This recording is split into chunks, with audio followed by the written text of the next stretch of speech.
Bienvenue, bienvenue à tous. Donc, je suis la directrice du Hub Entrepreneuriat et Innovation de l'Université de Lausanne. Et de la part de toute l'équipe du Hub, on vous souhaite vraiment la bienvenue pour ce webinaire avec Laurent Haug et Christian Vaner. Pour ceux qui assistent à un événement du Hub pour la première fois, le Hub a été lancé il y a 5 ans, il y a 5 mois, au mois de novembre dernier. Et sa mission est de promouvoir l'entrepreneuriat au sein de l'université. Donc, un hub, cette faculté, l'esprit d'entreprendre. Donc c'est un hub qui s'adresse à tous les 15 600 étudiants de l'université et nos 7 facultés. Et puis, bien sûr, on soutient aussi tous les programmes de l'université et les projets entrepreneuriaux qui en émanent avec nos programmes YouCreate. Et effectivement, c'est dans ce contexte que la semaine dernière, nous avons lancé cette plateforme YouCreate at Home, dans le contexte de cette crise et dans le contexte du confinement. L'esprit d'entreprendre à l'activité ne s'arrête jamais. Cette crise a amené bien sûr beaucoup de défis et de challenges pour l'économie, mais a aussi amené un boost de créativité. Donc, nous avons lancé la semaine dernière cette plateforme qui a des ressources, des webinaires, des témoignages d'entrepreneurs et puis des articles qui nous ont semblé particulièrement pertinents.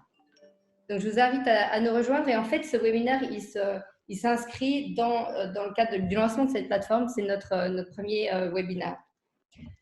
Donc, nous ouvrons aujourd'hui la voie avec Laurent et avec Christian. Cette crise, elle secoue toute l'économie, mais bien sûr les entrepreneurs particulièrement, en amenant des défis et aussi des opportunités. Donc, un grand merci à Christian, qui sera notre invité, et à Laurent Haug, qui va modérer ce webinaire. Laurent Haug, qui était aussi là il y a 5 mois pour le lancement du Hub. Merci à tous les deux. Peut-être dernier petit mot au niveau de la logistique. Si vous voulez poser une question, vous pouvez utiliser en bas de votre écran ce petit onglet Q&A.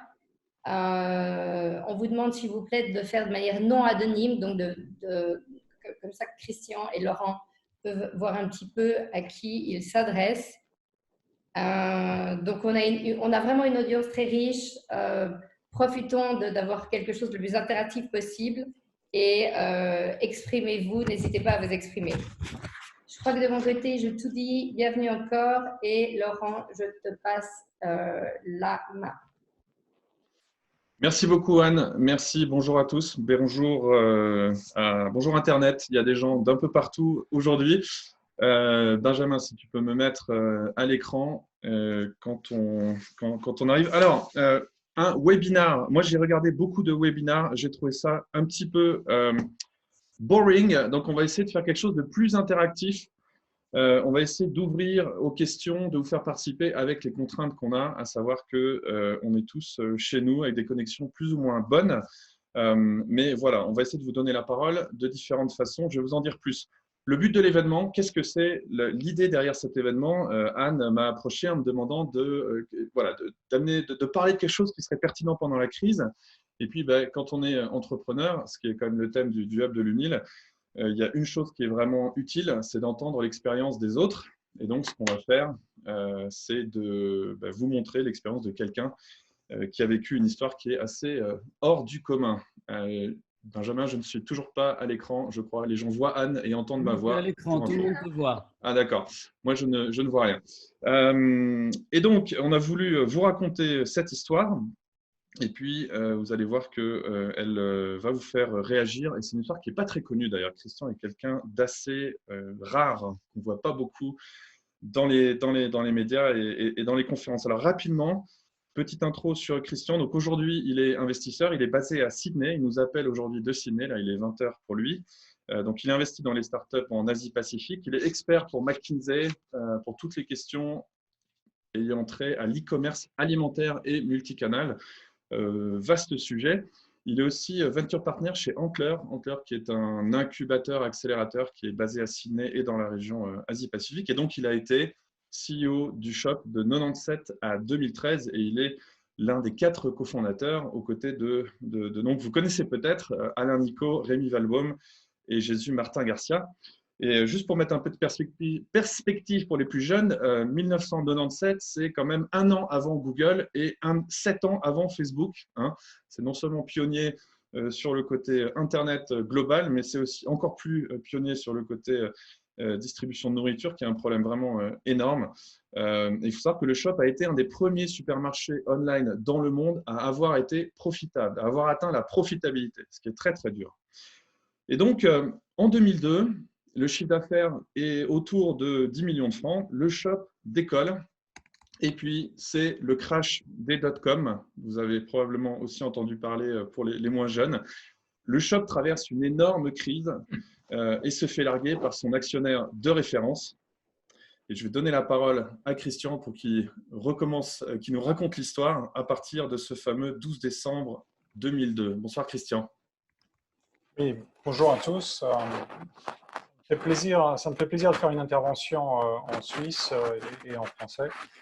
C'est plutôt sympa et je remercie Anne pour l'invitation et Laurent pour ce moment sympathique que j'espère qu'on va passer ensemble. Lorsque vous m'avez demandé de partager cette histoire, je me suis dit, oh, mon Dieu, ça fait du temps et ça fait quand même longtemps. Et quel est l'intérêt? Et pour moi, finalement, ce que je vais essayer de faire, c'est de brosser ce qui s'est passé pour nous, pour le shop, et que cela serve plutôt comme toile de fond sur nos dialogues et sur les réflexions qu'on peut avoir. Christian, un petit point technique, ton micro ouais. frotte beaucoup. Ton micro frotte beaucoup. Il faut que tu fasses attention. Le micro est coincé dans la… Le tenir. Voilà, exactement. Là, on t'entend mieux. Très Merci. bien. Ça marche. OK. Voilà, donc je vais brosser pendant quelques minutes le cours des événements et après on pourra entamer le dialogue et voir quels sont les parallèles qu'on peut tirer finalement avec ce que vous vivez, ce que vous risquez de vivre dans un contexte où jamais auparavant on a vu 2/3 de l'économie occidentale s'arrêter net. Donc, je vais me replonger dans un dimanche du 12 décembre 2002 lorsque j'ouvre le journal du dimanche, la Sonntagszeitung, et j'apprends en lisant un article qui faisait une page avec une photo de mon actionnaire de référence qui annonce la fermeture de la société, la fermeture de Le Shop pour Noël. Chose que nous ne connaissions pas en tant que management de Le Shop et toute l'équipe Le Shop. Donc gros choc, d'autant plus qu'on avait été racheté à peine un an plus tôt et que Bon Appétit clamait sur tous les toits sa grande transformation digitale. Donc Bon Appétit, pour ceux qui ne connaissent pas, était propriétaire de PicPay, des réseaux PicPay. Donc, clamaient sur tous les toits leur grande transformation digitale. Et malgré nos tout petits chiffres d'affaires de 10 millions, à cette époque, ils avaient fait une plus-value boursière d'à peu près 800 millions de francs, je crois. Avec mon management, on se retrouve choqué quand même un dimanche à lire le journal et j'essaie de joindre le CEO du groupe, ainsi que le chairman. Tout le monde est injoignable, personne ne répond. Et donc, on procède à une réunion dans ma cuisine avec ma garde rapprochée. Donc, à l'époque, c'était Dominique Lecher, directeur marketing, Marcelo Allais, qui était le directeur technique, et Philippe Crevoisier, qui était le directeur financier. On était jeunes, hein, on avait tous 30 ans ou à peine. Et on conclut que ma responsabilité était d'abord protéger la société. Donc, on prépare un communiqué de presse national qu'on diffuse le lendemain matin, lundi matin, à 6 heures du matin, en disant nous n'avons pas été informés, à défaut d'autres informations, the show goes on. Évidemment, pour une société cotée en bourse, ça fait chenille. Donc, les analystes s'affolent et tout le monde prend ça au bon. Et assez rapidement, j'ai J'ai le groupe com, j'ai le responsable com du groupe Bon Appétit à Zurich qui m'appelle en hurlant, le CEO qui m'appelle en hurlant. Bref, tout le monde s'agite. Et je me retrouve convoqué manu militari à Zurich au 5e étage du groupe Bon Appétit. Alors là, drôle d'impression. Je parcours les couloirs et puis il y a une ambiance ambassade américaine à Saigon en 1975. Donc les mecs étaient littéralement en train de détruire et shredder des classeurs fédéraux d'information. Et je me suis dit, ça ne peut pas être une bonne nouvelle. Donc, je me retrouve avec une brochette d'avocats et le CFO du groupe qui m'explique gentiment qu'ils se sont merdés, ils ont un gros trou. Au lieu de faire 60 millions de profits, ils vont faire 40 millions de pertes pour le groupe et ils sont obligés de délester tous les investissements non rentables du groupe avant Noël. Donc, le shop part à la poubelle, ainsi que leur participation à Starbucks. En fait, ils virent Starbucks, ils avaient la licence pour l'Europe germanophone. Et on me donne l'ordre de rentrer à la maison et liquider tout le monde, quoi. Donc, à 32 ans, je me retrouve à devoir licencier en fait toute l'équipe, le shop. À l'époque, on avait déjà deux centres de production. Non, on avait un centre de production qui était à Bremgarten et puis le siège, donc pas loin d'une centaine de personnes.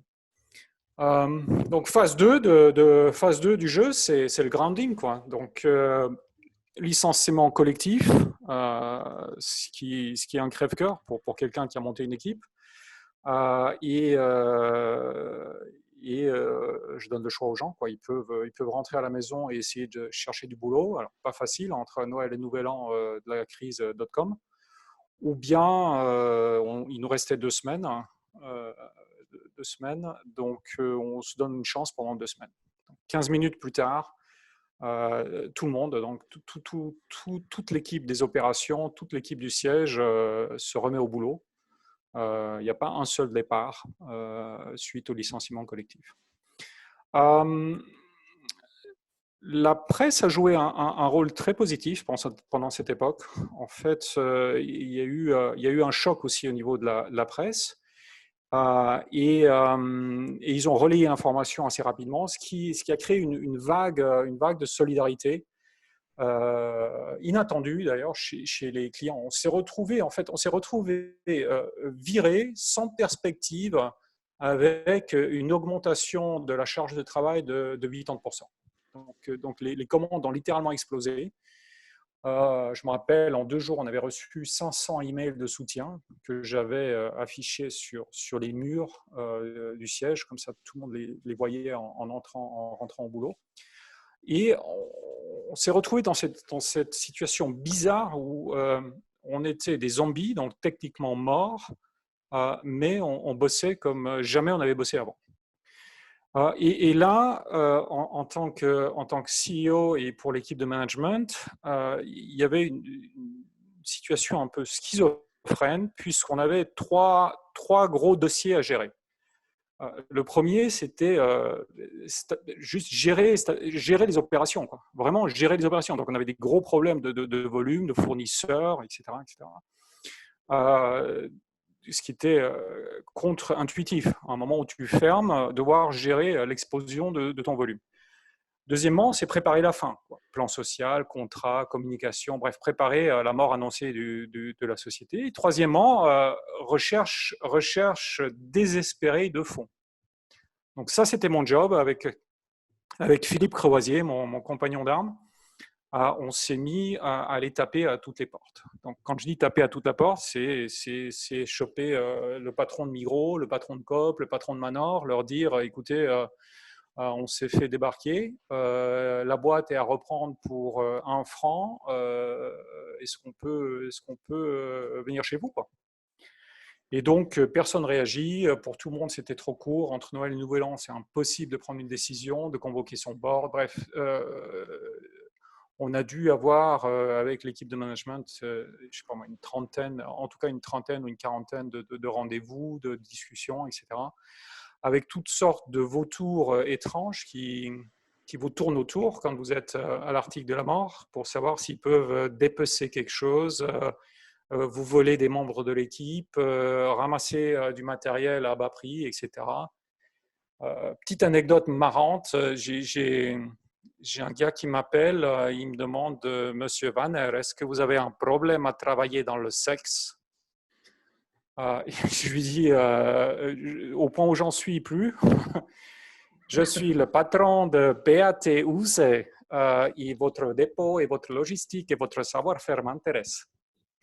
Donc, intéressant, mais je ne me voyais pas rentrer à la maison et dire à ma femme que je passais des bananes au vibromasseur. Donc, on a continué à chercher des fonds. Noël, donc date fatidique, toujours rien, pas un centime, tout le monde nous claque la porte à la gueule, le dot-com c'est mort, l'e-commerce ça va jamais réussir. Bref, gros moment de spleen, désespoir, le management est exténué, l'équipe a bossé comme jamais et voilà, donc moi, je sais que j'ai le mur dans 3 jours, 4 jours, et puis l'équipe, elle est là. Donc, au moment où j'allais vraiment baisser les bras, je reçois un appel de mon épouse, Maude, qui me dit, écoute, j'ai un gars bizarre qui m'a appelé, il t'a vu à la télé, il veut te parler. J'ai dit, mais écoute, j'en peux plus, quoi. J'en peux plus des charlatans, j'en peux plus, là. Il me dit, écoute, il faudrait vraiment que tu le prennes. Peut-être que. On sait-on jamais, sait-on jamais. Je dis, écoute, c'est le dernier appel que je prends. Elle me passe l'appel et c'était donc Daniel Salzman, une personne que je ne connaissais pas et qui très gentiment me dit oui, écoutez, Monsieur Vanner, je vous ai vu à la télé. Je dis, ah bon, d'accord. Comme un mixeur. Il me dit, oui, je vous ai vu à Classe Eco, votre équipe, vous battez. Ça a l'air intéressant ce que vous faites. Est-ce qu'on peut en parler? Je dis, ah ouais, ouais. J'ai promis à ma femme que vous serez le dernier, donc on peut se parler, mais vous serez le dernier. Il me dit, très bien, rendez-vous demain. Où ça? Je suis au ski à Cran. Est-ce qu'on peut se voir au relais du Saint-Bernard? Je dis, pas de souci, relais du Saint-Bernard. Donc, voilou, je me pointe avec mon laptop. Et M. Salzman et son épouse, Sylvie d'ailleurs, débarquent. Aucune expérience retail, aucune expérience food, etc. Mais une grande écoute, une grande gentillesse.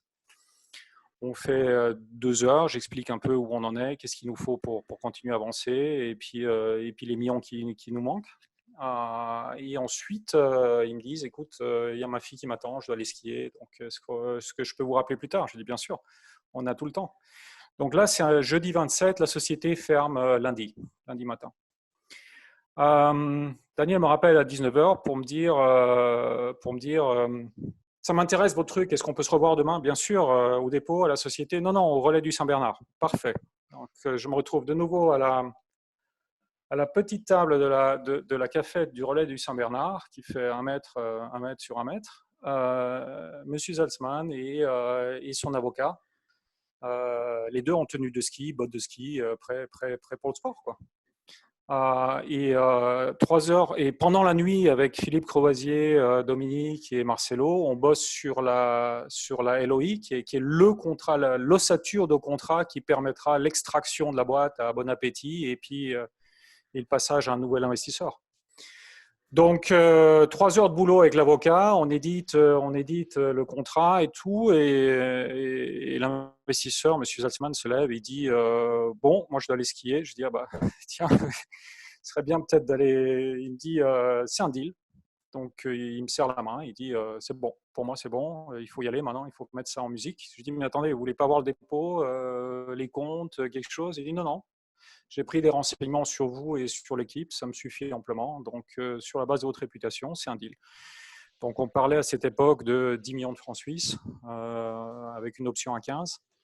On se retrouve dans cette station essence avec quelqu'un qui fait un shake hands deal. Et puis, je me suis dit, mais il me faut quand même un papier écrit, quoi. Donc, on essaie d'imprimer le document qu'on avait, et puis à la réception, ils refusent de nous imprimer parce qu'ils avaient peur de se choper des virus avec la clé USB. Donc, Il y a un de nous qui va chercher vite une imprimante au supermarché, on l'installe, on imprime 2 feuilles, on les signe, et puis voilà, monsieur Parsquier, son avocat aussi, et nous, on se retrouve avec un contrat dans les mains qu'il faut exécuter pendant le week-end. Donc, je vous laisse imaginer vendredi soir, quand j'appelle le CEO de Bon Appétit qui était en vacances pour lui dire que j'avais un contrat et qu'il fallait le signer de suite. Il me dit, il me croche au nez, il me dit, t'as bu, rappelle-moi pas. Donc, heureusement que j'ai eu sa secrétaire qui l'a chopé, et puis 48 heures d'enfer intégral avec un CEO à Chypre, le chairman au ski, et puis l'équipe d'avocats je sais pas où. Tout ça pour se retrouver lundi matin en ayant préparé 2 plans. Quoi. Un plan, c'est on a signé ce contrat et on peut continuer les opérations, ou bien on ferme tout. Lundi matin, j'avais rendez-vous qui était déjà fixé à la RTS pour annoncer la fermeture et la liquidation de le shop. Et je me retrouve sur le parking de la RTS à parler à Philippe Crevoisier, mon CFO, et dire est-ce qu'on a reçu le contrat, quoi. À l'époque, ça venait par fax. Il me dit non, toujours pas. Donc j'appelle l'avocat à Zurich, je lui dis qu'est-ce qui se passe. Oui, on a encore des détails à régler, machin. J'ai dit écoute, espèce de taborgno, tu mets la radio, tu mets la RTS et tu vas entendre ce que j'ai à dire sur toi. Et 1 minute plus tard, Philippe me rappelle en disant écoute, c'est bon, on a reçu le contrat. Donc je suis monté littéralement à la RTS. J'avais 2 enveloppes, la verte et la rouge, et puis j'ai ouvert la verte en disant the show goes on. Et puis c'est comme ça que les employés et l'équipe Le Shop a appris que la société est sauvée et qu'on continuait. Voilà, donc c'était -1. Il y a eu beaucoup de choses qui se sont jouées, de la chance, entre autres. Et 3 mois plus tard, on entamait les discussions avec Migros pour reprendre les opérations Migros Online, puisque Migros ne croyait plus du tout à l'avenir du e-commerce. Et à partir de ce moment-là, on a fait 35% de croissance annuelle sur les 10 années qui ont suivi. Et en 2006, Migros est rentré dans le capital. Et en 2012, on a lancé les drives. Et après ça, moi, j'ai quitté la direction de Le Shop en 2013. Et Sacha Herman et Dominique Lecher ont repris en fait le flambeau pour gérer la boîte. Merci Christian d'avoir partagé cette histoire. Alors il faut aller vite. J'encourage les gens à te demander plus de détails si un jour ils tombent sur toi, parce que l'histoire elle est absolument épique. L'imprimante, dans mes souvenirs, il a fallu aller la chercher en Allemagne parce que les magasins étaient fermés en Suisse, donc quelqu'un a dû monter dans sa voiture pendant que les autres finissaient de l'écrire. Bon, c'est une histoire qui est complètement hallucinante. Et moi, ce qui me frappe quand je l'écoute, c'est que tu as fait quelque part des choses qui étaient illégales presque. C'est-à-dire que tu as pris des risques. Le board dit qu'il faut faire quelque chose. Normalement, le CEO ne peut pas s'y opposer. Et puis, tu as vraiment joué du qui tout double, quoi. Il y a des prises de risques monstrueuses, des moments où, comme tu dis, tu montais avec l'enveloppe à quelques secondes. Et puis, ça finit bien. Mais c'est vrai que c'est quelque chose d'hors du commun. C'est vraiment un sauvetage qu'on ne voit pas tous les jours. Avant qu'on essaie de tirer un peu des leçons ensemble de ça et que on ouvre le floor en fait aux participants, voilà, j'aimerais vous dire que vous pouvez poser des questions. Vous avez 2 façons. Alors, soit vous appuyez sur le bouton Q&A et là, vous pouvez rentrer une question et puis les meilleures seront prises. Vous n'avez pas besoin de vous montrer, vous n'avez pas besoin de parler. Soit vous pouvez aussi lever la main et demander à Benjamin, qui doit être dans la liste des participants, qui est l'organisateur. Vous le reconnaissez parce qu'il a un petit soleil dans son nom. Bonjour à tous. Voilà, bonjour Benjamin. Pas qu'une voix et des mains. Et donc, si vous voulez intervenir en vidéo, signalez-vous à Benjamin et puis Benjamin va vous mettre en ligne. Je voulais aussi dire à Christian qu'il y a Philippe Crevoisier, je le vois dans la liste des participants, donc il est venu nous écouter. J'aimerais qu'on fasse juste un truc pour bien savoir qui est là aujourd'hui, qu'on lance des petits sondages rapides. Ça va prendre quelques secondes, ça va apparaître à l'écran. Le premier, c'est pour savoir un peu quel est votre rôle parmi les participants, quel est votre rôle aujourd'hui. Alors, Benjamin va appuyer sur un bouton et normalement, il y a un sondage qui va arriver et vous allez pouvoir nous dire si vous avez plutôt un profil entrepreneur, employé, voilà, professeur ou autre. Ça va permettre à Christian, dans ses réponses, de bien se caler sur l'audience qui est là. On va encore laisser quelques secondes. Benjamin, je te laisse. Tu dois peut-être voir le nombre de réponses qui viennent. Dès que tu estimes qu'on a une vue pertinente, tu fermes le sondage, s'il te plaît, et on va voir les résultats. Est-ce que tout le monde a pu voter? Voilà. On a une audience très diverse. On va dire un tiers étudiants autres, un tiers d'employés, un tiers d'entrepreneurs. Une deuxième question, c'était on voulait vous poser sur l'urgence dans laquelle vous êtes. Est-ce que l'organisation pour laquelle vous travaillez, que vous avez fondée si vous êtes entrepreneur, et pour laquelle vous travaillez peut-être si vous êtes employé, est-ce que cette organisation est menacée actuellement par la crise du Covid? Ça, c'est notre deuxième sondage. Ça nous permet de voir aussi quel angle, et vous avez le droit de mettre « je ne sais pas » si vous n'avez pas envie de vous prononcer ou si vous n'avez pas vu les comptes de votre employeur depuis longtemps. Benjamin, dès que tu as assez de réponses, tu fermes le sondage. Et voilà, on va prendre quelques questions. Je vois qu'il y a des questions qui arrivent en texte qu'on va pouvoir prendre. J'invite ceux qui veulent. Résultat plutôt rassurant. En tout cas, 60% des gens pensent que l'organisation n'est pas menacée de disparition. Les mesures du Conseil fédéral… Il y a quand même 30%, Laurent. Hein. Ouais, c'est beaucoup. Oui, mais en effet, c'est beaucoup. Mais je m'attendais à plus dramatique. C'est peut-être parce que je passe beaucoup de temps avec des entrepreneurs et des indépendants. Je vais demander à Christian de revenir un peu sur les leçons apprises. Donc, je vous rappelle, si vous voulez intervenir en vidéo, je vois la main de Yves Pigneur qui est levée. Signalez-vous à Benjamin et vous pouvez aussi écrire vos questions en texte. Christian, pourquoi est-ce que ce sauvetage incroyable que tu as raconté très vite, mais où on voit que ça a été vraiment sur le fil et il a fallu prendre des risques énormes, pourquoi est-ce que ce sauvetage a réussi?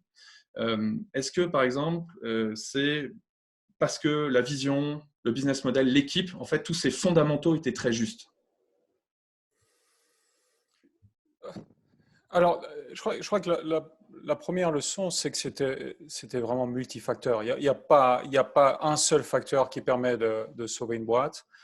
Maintenant, si on essaie de les structurer un peu, je pense qu'on ne peut pas sauver une boîte qui n'a pas une vision qui tient la route, quoi. Donc, premièrement, ce métier de distribuer de la nourriture sur Internet, cette vision était juste, quoi. Alors, elle était en avance sur son temps, elle était pas encore profitable, elle était compliquée, mais la vision était juste. Et on le voit aujourd'hui.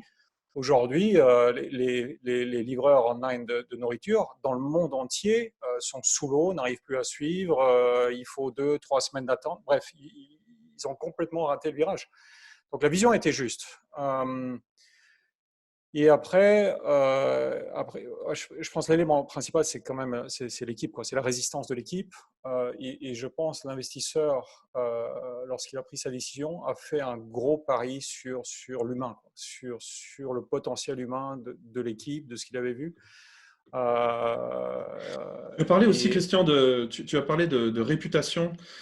Tu dis que vous avez reçu 500 emails de clients. Je sais aussi que pour la première fois, il y a un de vos fournisseurs qui ne donnait jamais, sa politique n'était de jamais faire de ligne de crédit. Et pour la première fois de son existence, ça c'est une très grosse boîte, elle a fait une ligne de crédit. Mais parle-nous un peu du côté réputation, karma presque. On a l'impression que c'était une entreprise, les gens avaient compris que c'était une entreprise qui voulait avoir un impact positif. Et dans ce moment difficile, c'est vraiment quelque chose qui est devenu un capital, une sorte de capital sympathie. Je pense que c'est… Okay. La leçon, c'est que tu récoltes ce que tu sèmes. Donc, notre relation avec notre fournisseur avait toujours été sur le partenariat plus que la négo dure. C'était sur la confiance plus que sur la méfiance et les process. Et donc, en construisant sur plusieurs années cette confiance, au moment où nous étions à terre avec un pied sur la gorge, ça nous a été rendu, quoi. Le patron de la Poste, Ulrich Guigui, à l'époque, m'a littéralement appelé en disant « Monsieur Vanner, je sais que vous ne pouvez pas payer, mais la Poste continuera à livrer jusqu'au dernier jour. » Voilà, quoi, c'est une attitude. Et ça nous a sauvés, quoi. Et même chose de la part Même chose de la part du CEO de Nestlé, Peter Brabeck, qui a donné l'ordre à ses équipes, écoutez, faites ce qu'il faut pour que les produits Nestlé soient en rayon chez le shop jusqu'au dernier jour. Il savait très bien que tout ce qu'il envoyait dans nos entrepôts risquait de ne plus jamais être payé. Voilà, donc ça, c'est un retour de ce que tu as investi dans ta relation avec tes fournisseurs et tes employés. Oui, et puis il y a aussi un facteur dont on parle jamais dans l'entrepreneuriat qui est le facteur chance. Est-ce que tu peux nous dire un petit mot là-dessus? Il y a tellement de concours de circonstances qui ont permis le sauvetage de cette société, c'est qu'il serait abusif et arrogant de faire croire au mythe du héros sauveur. La frontière entre cette conférence qui parle du sauvetage et du succès de Shop par rapport à le grand échec des années 2000 qui était le Shop, comme a été Webvan d'ailleurs, la frontière, c'est une feuille de papier. Si Daniel Salzman, l'investisseur, n'avait pas vu Classe Echo à 23 heures en rediffusion, ça ne serait pas arrivé. Si mon épouse n'avait pas insisté pour que je prenne l'appel, ça ne serait pas arrivé. Etc.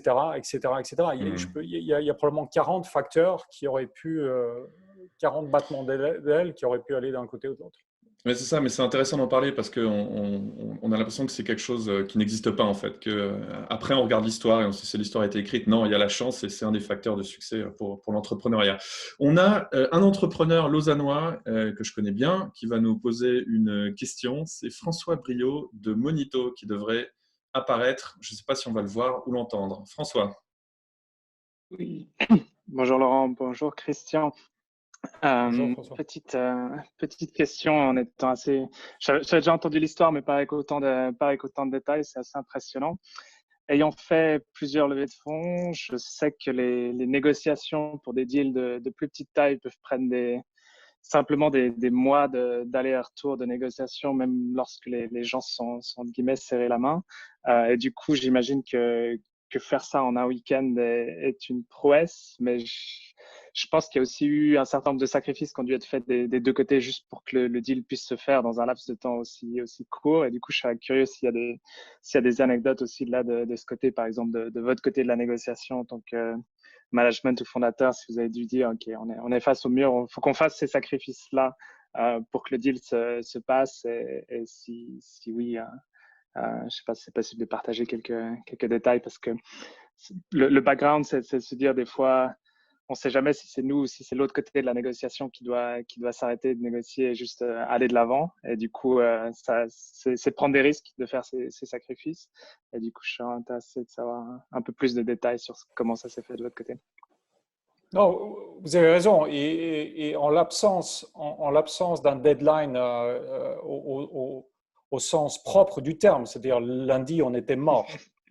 Donc, en l'absence du deadline, c'est une négo qui aurait pris facile, bon poids, 3 à 6 mois. Quoi. En l'occurrence, il y avait 3 jours. C'est 3 jours de négo. Alors, pourquoi ça s'est fait?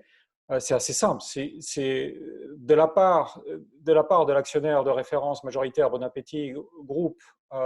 Pour eux, le choix, c'était conclure ce deal ou avoir tous les coûts de liquidation à leur charge. Et à l'époque, ça pouvait se monter à quand même 6-7 millions. Donc, eux, ils avaient un intérêt à passer la balle plus loin. Pour l'équipe et le management, je pense qu'il y avait 2 choses. Un, c'était notre projet, notre bébé. Donc, on y était attaché bien au-delà des aspects pécuniers et des aspects job.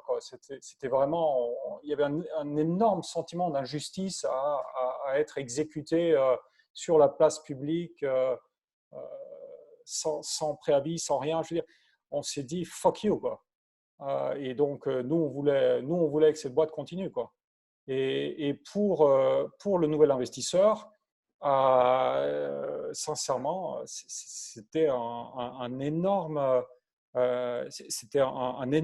pari basé sur le courage. Il n'y avait peu de temps pour une due diligence digne de ce nom, il y avait peu de temps pour éplucher les comptes. Mais une opportunité, la récompense a été à l'échelle du risque, puisque la société a été transférée de bon appétit aux nouveaux investisseurs pour 1 franc.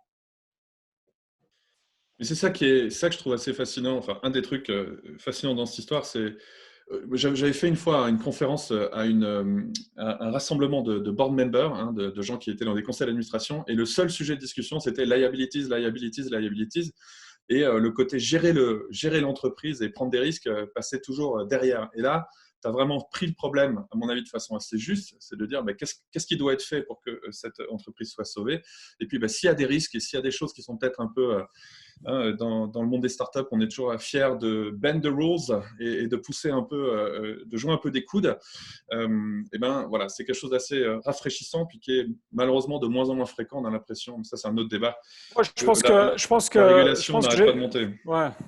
Bon, je pense que j'étais jeune et con aussi, alors parce que je mesurais absolument pas les risques encourus. Grosso modo, j'étais en désobéissance complète des ordres reçus de mon conseil d'administration. Et si ce machin avait pas marché, je pense que j'aurais pu avoir des liabilities perso pour avoir exactement. On va prendre une… Ouais, exactement. On va prendre une autre question. Merci François. Je crois que François va repartir. Merci beaucoup de ta question. Et maintenant, nous allons avoir une question de Laurence Alifi. Bonjour Laurence.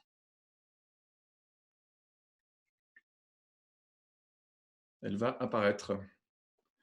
Bonjour Laurence. Elle est en mute. Elle est peut-être en mute. C'est possible. Ah oui, on voit.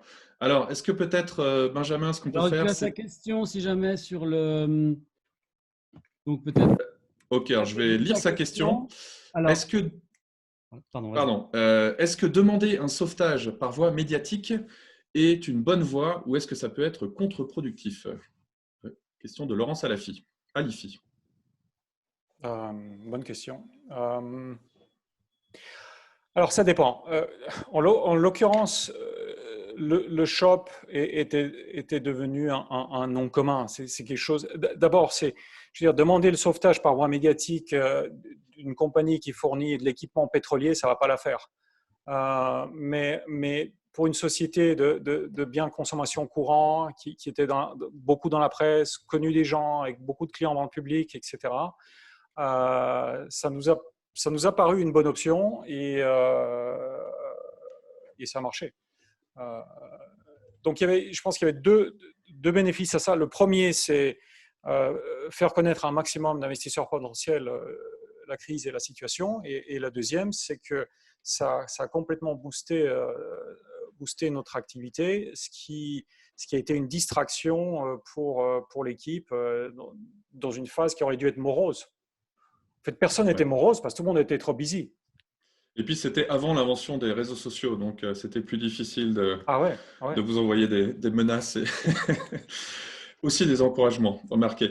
Une troisième question, on va faire intervenir Malik Khalfi, qui est le fondateur de Bcash. Malik, est-ce qu'on va pouvoir te mettre à l'écran? Si Malik n'apparaît pas, je poserai sa question, mais on voit la photo de profil de Malik. Malik, bonjour. Il est en mute. Ouais. Et voilà, bonjour. Bonjour, merci. Malik. J'entends bien, Malik. Merci pour le partage d'expérience. C'est juste une histoire incroyable. On avait presque envie d'y être. Non, on n'est pas dans l'intégralité. La question est plus facile a posteriori. A posteriori, exactement. Une fois que c'est écrit. Deux questions en une. La première, c'est une fois qu'avec le recul, est-ce que ça a eu un impact, cet épisode, donc la pratique liquidation, faillite et le sauvetage, est-ce qu'après coup, vous avez géré les choses de manière différente? Et la deuxième, c'est maintenant, une fois que vous êtes passé de l'autre côté en tant qu'investisseur, est-ce que vous faites bénéficier les entrepreneurs en qui vous investissez de ce type d'expérience et si oui, dans quelle mesure? Alors, à la première, la première question, non, en fait, il y a eu une continuité. La société n'a pas fait l'objet ni de restructuration, ni de changement de cap réellement. En fait, l'investissement a été utilisé pour continuer à investir et à financer. À ce moment-là, on faisait des pertes et à éponger les pertes. Mais il n'y a pas eu de changement structurel, ni de diminution d'équipe, ni rien du tout, quoi. Au contraire, quelques mois plus tard, lorsqu'on s'est allié, lorsqu'on a repris les opérations de Migros et on a intégré leur assortiment, la société était en croissance explosive. Maintenant, oui, alors pour mon rôle d'investisseur et de soutien en fait aux entrepreneurs, c'est évidemment le tissu cicatriciel a de la valeur, quoi. Le fait d'avoir traversé ces angoisses, ces peines. Je suis beaucoup plus indulgent avec les gens parce que je sais à quel point ça se joue à peu, quoi. Je sais qu'on ne peut pas toujours avoir la réponse juste parce qu'un entrepreneur est à tâtons.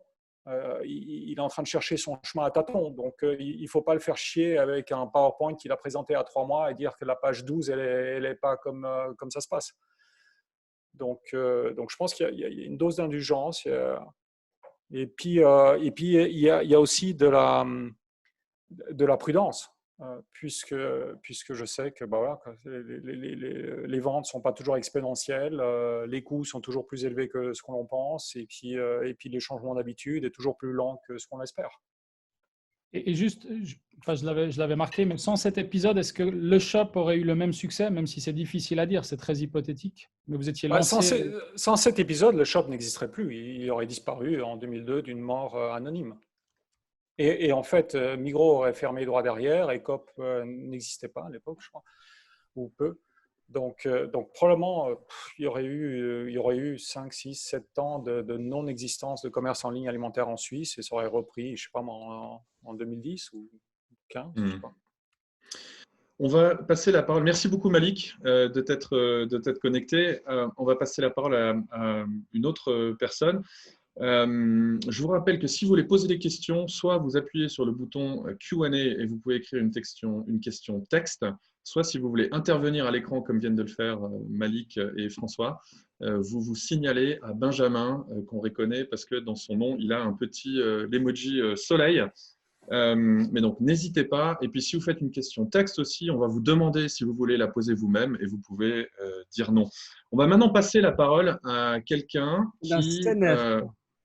on va passer la parole à quelqu'un qui a une actu énorme puisqu'il a sorti un livre hier.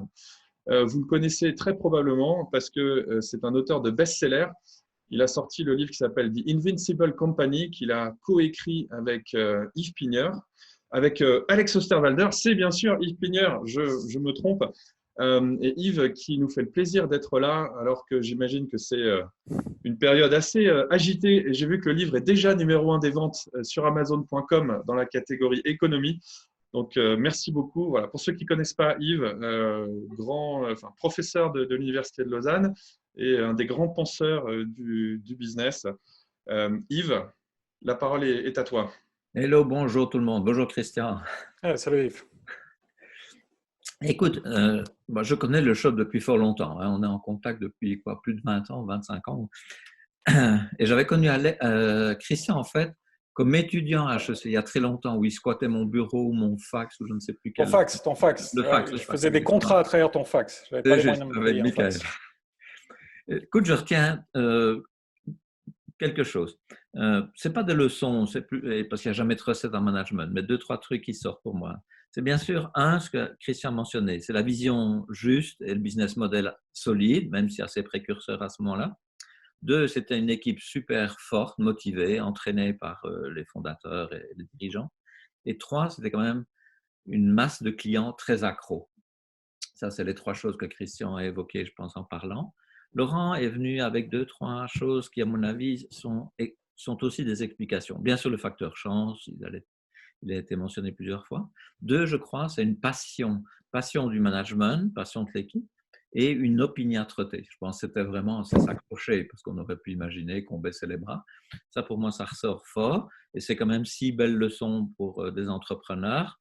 Et j'y ajouterai une chose qui a été peu évoquée, mais on le sait, c'est il y a des erreurs qui ont peut-être été faites dans la construction, si on regarde les 20 ans du show.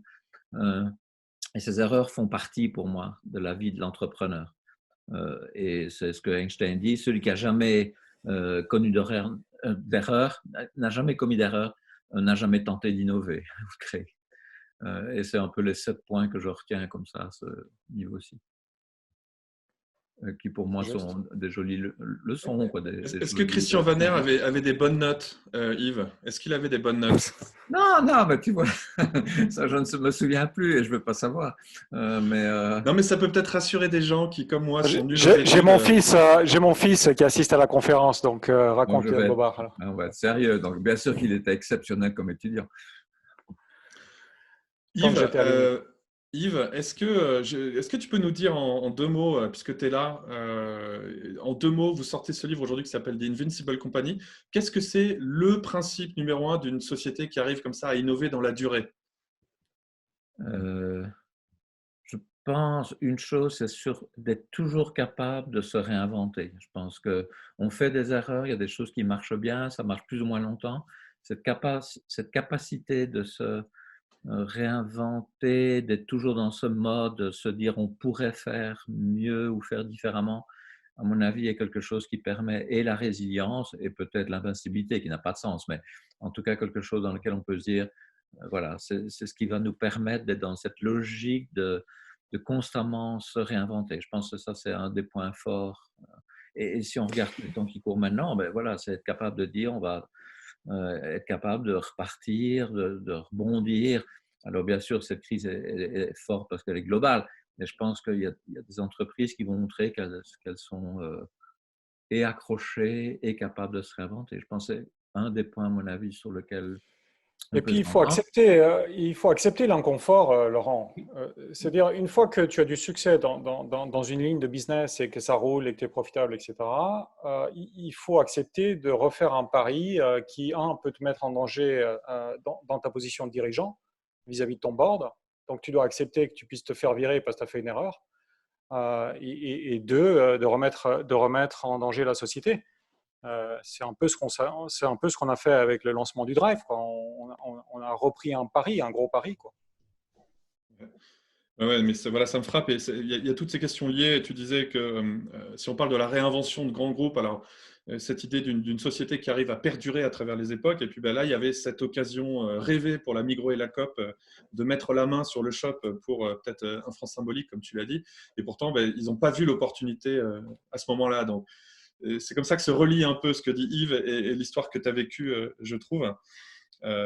C'est cette difficulté, ben justement, de pas rester un peu dans business as usual. On a une question de Omar que je vais lire. Merci beaucoup, Yves, d'être venu nous dire bonjour. Une question de Omar que je vais lire. Quel a été le plus gros contributeur de la croissance de Le Shop?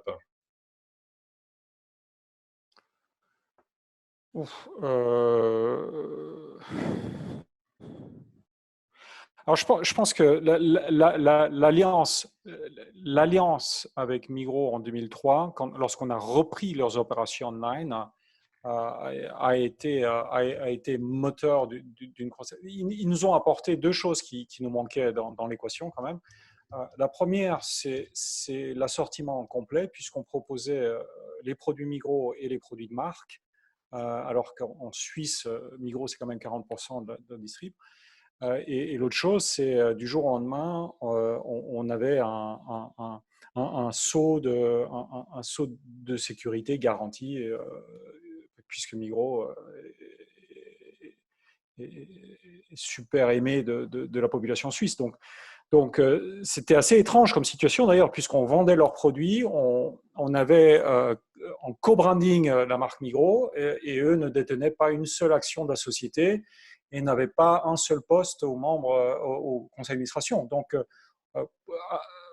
techniquement, c'était juste des fournisseurs. Mais ça a été moteur dans notre croissance. On va prendre une question de Stéphane Journeau. Est-ce que Stéphane est prêt à Est-ce qu'on va le voir à l'écran? Stéphane. Bonjour Stéphane. Il a quelques secondes pour enlever le mute et sinon je vais lire la question qui était une Là, question. je suis là, je suis là. Ah voilà, on t'entend. C'est gentil. Super, merci pour laisser poser une question. Moi, j'ai une question toujours un peu dans le voyeurisme sur ces 3 jours qui se sont passés. Vous avez dit que l'investisseur n'y connaissait pas vraisemblablement grand-chose à votre business et qu'il n'était pas nécessairement intéressé à visiter le reste l'entrepôt comme vous mentionnez. Est-ce qu'il a eu des questions dont vous vous souvenez particulièrement? J'imagine qu'il y en a quand même eu 1 ou 2. Et parallèlement, est-ce que vous aviez des questions pour lui à ce moment-là? Alors, oui. Alors, il a été, lorsque j'ai présenté la situation de la société et le business plan, il a été très rapide à identifier quelle était la mécanique économique sous-jacente. Donc, je pense qu'il a assez rapidement et vite compris quelle était la taille du chèque qu'il prenait comme risque. Et à quel moment on sortirait la tête du lot. Donc ça, c'est pour la compréhension macro. Par contre, à ce stade des événements, il n'exprimait pas le besoin de vouloir faire du micro, d'aller voir les opérations, etc. Donc, pour lui, c'était vraiment comprendre la vision et puis les enjeux économiques. La question pour le management, on ne le connaissait pas. Donc, nous, notre question, c'était est-ce que cet investisseur avait les moyens de s'embarquer dans une telle entreprise? Et puis, est-ce qu'il avait les nerfs pour tenir l'incertitude des mois qui allaient venir, quoi. D'ailleurs, il y a une question, Christian. Alors, c'est intéressant parce que je connais un petit peu certaines des personnes qui ont posé des questions et je sais que François et Stéphane sont 2 personnes qui sont confrontées à cette problématique de fundraising en tant qu'entrepreneur. Et c'est ça que je lis entre les lignes, c'est de chercher un petit peu des petits conseils, comme tu le disais, du tissu cicatriciel, comme tu l'as dit tout à l'heure. Une question un peu en lien, et merci beaucoup à Stéphane de s'être connecté 1 minute. Question de Anne. La perspective de reprendre les activités de Migros en 2003 était-elle déjà présente dans la tête de l'investisseur repreneur fin 2002? C'est-à-dire, est-ce qu'il met l'argent parce qu'il sait qu'il va y avoir une reprise par la Migros derrière? Non.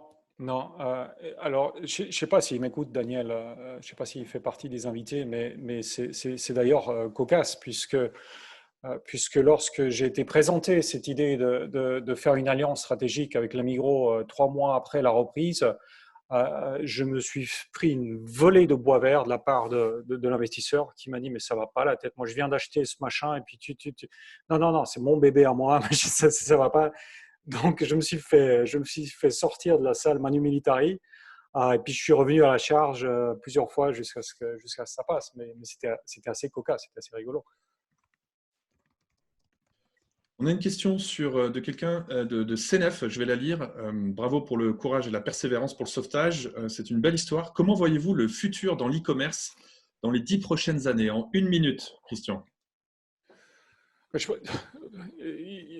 Infini, puisque en fait, c'est même plus une catégorie. Il y a tout qui bascule en e-commerce et Covid va probablement être un espèce d'accélérateur du mouvement. Et je m'attends à ce que tous ceux qui font de l'alimentaire doivent complètement revoir leur stratégie parce qu'ils sont bec dans l'eau. Le shop n'arrive plus à suivre, personne n'arrive à suivre. J'étais hier en discussion avec des Singapouriens, Redmart et autres. Je veux dire, ils remplissent 20% de la demande, quoi. Donc Covid aura un effet positif là-dessus, comme il l'a eu sur le télétravail et ce qu'on fait maintenant, les conférences. Christian, il nous reste quelques minutes. Il nous reste 4 minutes. On va finir à l'heure. On va tenir notre promesse. Et pour ceux qui veulent rester, peut-être on restera en ligne. Pour ceux qui veulent discuter, on va déstructurer un peu tout ça et mettre tout le monde dans une salle et on profitera de ta présence. Benjamin, je t'écoute. Oui, on a une question de Raphaël Ludman.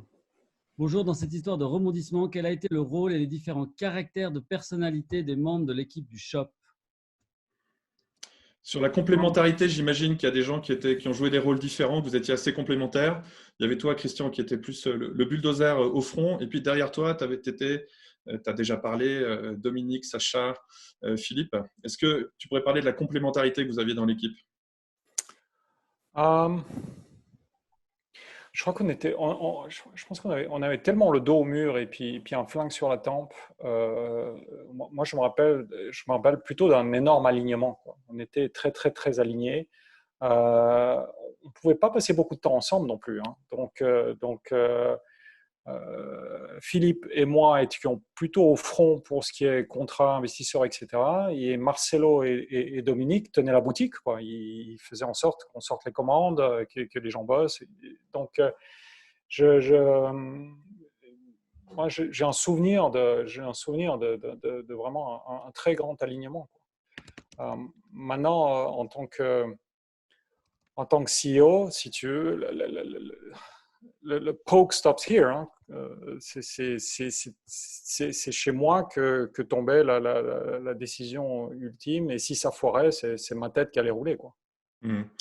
Christian, dans les 2 minutes qui nous restent, quels seraient donc toi tes conseils de vétérans de ce genre de crise, qui en a vu d'autres, si tu pouvais donner quelques conseils, un ou deux, aux entrepreneurs qui nous écoutent et qui sont, eux, en pleine crise, qui doivent la gérer, quels seraient un peu les conseils que tu leur donnerais? Dans le contexte actuel, je peux partager ce que j'ai dit aux sociétés que je coach ou dans lesquelles j'ai investi ici en Australie, en Asie-Pacifique. Immédiatement, il y a 3-4 semaines, j'ai dit maintenant, vous reprenez une feuille blanche et puis vous refaites un budget zéro. Et je veux savoir quel est le maximum on dit runway, quel est le maximum de temps sur lequel vous pouvez étaler l'argent que vous avez en caisse, quoi. Et je veux que vous l'étaliez au maximum et que vous considériez dès maintenant, en fait, de restructurer et de se séparer ou activités non essentielles ou de personnel non essentiel, ou diminuer tous les coûts possibles, augmenter la runway et entamer tout de suite maintenant des discussions avec ou les investisseurs actuels ou des nouveaux investisseurs pour faire rentrer de l'argent et étaler la runway jusqu'à, en tout cas, moi ce que je donne comme instruction, c'est une runway jusqu'à fin 21. Il faut que la boîte puisse tenir avec le cash qu'elle encaisse jusqu'à la fin 21. Christian, une dernière question, très délicate, très difficile. Quand savoir abandonner? Si ce sauvetage avait foiré, j'aurais été pointé du doigt comme un têtu stupide, hein.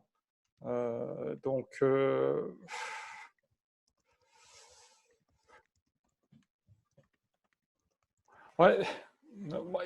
Quel est l'indicateur que tu regarderais?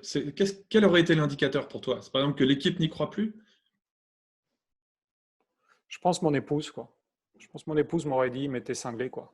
Ça suffit maintenant. Bon, ça ne me dit pas qu'est-ce qu'elle n'a jamais dit pendant cette histoire. Non, elle m'a soutenu, mais je pense que si à un moment donné, elle m'aurait dit, mais c'est de l'obsession maladive et puis tu devrais être interné, je pense que ça aurait été le signal. Merci Christian. Alors, si on était dans une conférence en personne, c'est le moment où tu entendrais des applaudissements. Malheureusement, on est à distance. Je vais juste signaler un petit message de Eric Prévost, je pense qu'il est un ex-shop buyer, voilà, et qui pourrait me donner ce qui serait le nom de la fin, qui dit je n'ai jamais rencontré de boss comme Christian dans ma carrière. C'est ce qui a fait la différence. Visionnaire, abordable et surtout excellent joueur de ping-pong. Donc voilà, on en a appris. On a une tas de ping-pong au boulot. On en a appris beaucoup pour toi. Merci beaucoup, Christian. Donc, je sais qu'il y a plein de gens qui ont pris des engagements à 13h. On vous laisse vous déconnecter. Merci à tous d'être venus. Peut-être, Christian, si tu as encore quelques minutes, et s'il y a des gens qui veulent rester, je vois qu'il y a des merci, voilà, qui arrivent dans le chat. Mais s'il y a des gens qui veulent rester, est-ce que, Christian, tu es d'accord de rester quelques minutes? Et peut-être Benjamin va nous trouver un système où on peut faire intervenir les gens. Vous levez la main dans Zoom et puis on vous met online et puis on peut continuer à discuter avec Christian. En tout cas, merci à tous d'être venu, d'avoir écouté. N'oubliez pas de nous donner votre feedback. Et je crois qu'il y a un enregistrement de la conversation qui sera publié, mis à votre disposition, donc vous pourrez la partager. Benjamin, tu voulais dire quelque chose? Oui, alors on a justement une option de lever la main. Donc, on a déjà une première personne. Si les gens veulent se joindre, ben, allez-y, cliquez. Et puis moi, je vous passe en panéliste. Par contre, je ne sais pas combien de personnes on pourra avoir. Et puis surtout, laissez Laurent vous donner la parole, sinon ça risque d'être un petit peu une cacophonie. Voilà. Donc, je passe la main à Diana, une femme. Diana, il faut enlever le mute si vous voulez intervenir. Le mute est enlevé. Voilà, on vous entend. Merci. Bonjour, merci 1000 fois pour ces partages. C'était vraiment cadeau, c'est impressionnant. Voilà, en fait, c'est tout ce que je voulais dire. Si je suis la seule, je ne vous retiens pas. Est-ce que vous-même, vous traversez une crise dans votre entreprise? Alors non, moi, je suis en train de la démarrer en tant qu'indépendante. C'est intéressant, j'ai reçu mon statut officiel d'indépendante au 1er avril, mais j'accompagne tous les gens qui sont dans le changement. Donc, je fais du coaching. Et puis, des moments comme vous nous avez offert, c'est précieux pour pouvoir être là pour eux. Je pense que qu'est-ce que vous dites alors ces jours-ci? Qu'est-ce que vous dites à ces gens qui peut-être arrivent et puis qui trouvent pas de solution? Pour l'instant, je rassure, je les fais se connecter à leurs valeurs, à leurs intuitions. La question, à quel moment on abandonne quand on n'y croit plus? Moi, j'y crois encore, donc je tiens le coup. Alors, comment on sait, c'est la question que j'ai posée à Christian, comment on sait que c'est le moment d'abandonner? Est-ce qu'il y a un moment d'abandonner d'ailleurs? Je crois que c'est une histoire de croyance, c'est une histoire d'intuition. Je trouve très joli quand Christian parle de son épouse.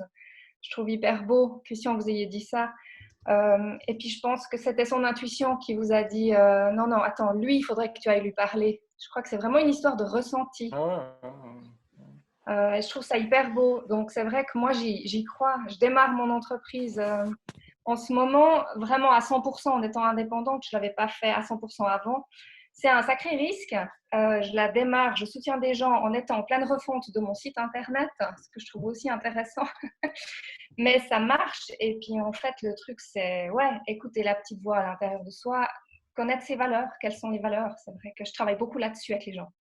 En fait, c'est quoi vos valeurs? Et puis, effectivement, le coup de la feuille blanche, Christian, c'est tout à fait juste. On redémarre. Le monde d'avant, on avait créé des combines qui sont tombées. Et puis aujourd'hui, on redémarre tous avec une feuille blanche. Puis c'est très intéressant de pouvoir redémarrer avec cette feuille-là, puis dire on en est où aujourd'hui. Donc ça permet un réalignement assez intéressant avec soi. Je pense que le Covid, il y aura une feuille blanche pour plus que le business. On aura une feuille blanche sur beaucoup de thèmes, à mon avis. Ouais. Donc, merci Diane pour ce témoignage et pour cette question. Christian, il y a un truc, alors tu as fait l'histoire vraiment très très vite. Qu'est-ce qu'il est advenu de cet actionnaire Bon Appétit qui voulait fermer le shop? Alors, c'était un groupe de, c'était un groupe de 5 milliards, je crois, 5 milliards de francs suisses dans la distrib. Et lorsqu'ils ont été cotés en bourse, ils ont eu un peu la folie des grandeurs. Ils ont trop investi, trop fait d'acquisitions et mal géré leur truc. Et 3 mois après que l'on ait sauvé le shop, en fait, ils ont coulé, quoi. Ils ont coulé, puis ils ont été vendus à la casse au groupe Metro en Allemagne. Donc, pour donner une image, nous, on était sur le Titanic en 3e classe, on s'est fait botter, on a pris un radeau, on s'est éloigné, puis on a regardé le Titanic couler, quoi. Donc, quelque part, cet article du 12 décembre nous a sauvé la vie, quoi. Le fait que le mec nous ait viré, ça nous a sauvé la vie. Sinon, on aurait coulé avec eux. C'est une histoire un peu américaine, comme ça, c'est les gentils qui gagnent à la fin.